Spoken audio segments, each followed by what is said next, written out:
When was the last time you stopped to think about where the food you eat comes from? Take this apple for example. Although you'd like to think it was grown in the apple orchards of Washington State, picked and shipped to your supermarket, it likely was not. According to an article produced through Cornell University, 60% of fresh fruits and vegetables consumed in the United States are imported from other countries. This trend is not uncommon. According to the same article, 80% of seafood consumed in the United States is imported from other countries. So what? Who cares, right? Increasing the amount of food we import from other countries and decreasing the amount of American-grown food is bad for all U.S. citizens, and I'll tell you why.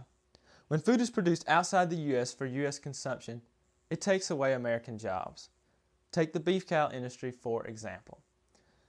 According to a statistics chart on Index Mundi, the beef cattle industry is down 30% from its peak in 1975.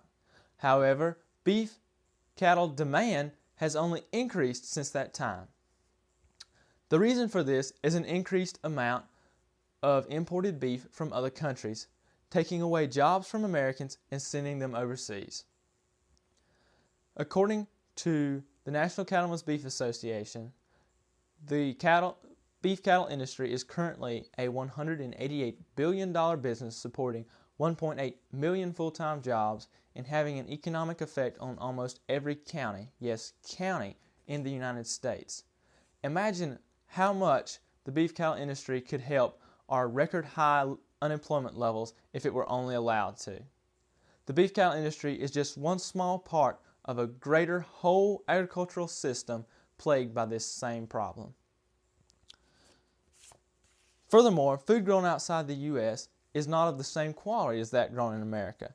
The top three exporters of food products to the United States are China, Mexico, and Canada. These three nations, specifically Mexico and China, have little to no regulations on food processing safety or the use of chemicals and pesticides in production.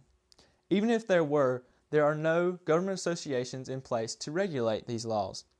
This means that the food you eat that's been imported from these countries very well could have been contaminated with pesticides, salmonella, listeria, nitrofuran, a known cancer-causing agent, aflatoxin, a chemical that causes stillbirths in pregnant women, just to name a few.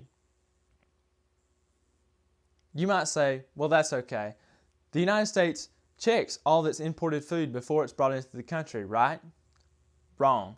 In the U.S., we have the Food and Drug Administration, the FDA, inspecting 80% of our food supply.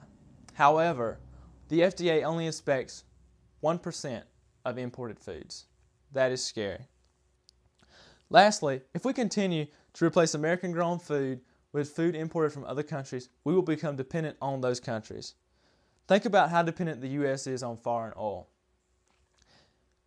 If we get to the point where the majority of our food is produced outside the U.S. and is then shipped to the United States, we will be dependent on our supplying nations for prices to be set.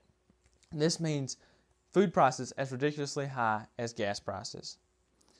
Additionally, in the event of world catastrophe or war, we could be left high and dry with no food at all. So there you have it. Now here's the tricky part. The next time you're in the supermarket and you have the choice to buy American food or food produced in a foreign country, I hope you'll do your part to protect yourself and all Americans. Remember, it does no good to sit up and take notice if you continue sitting.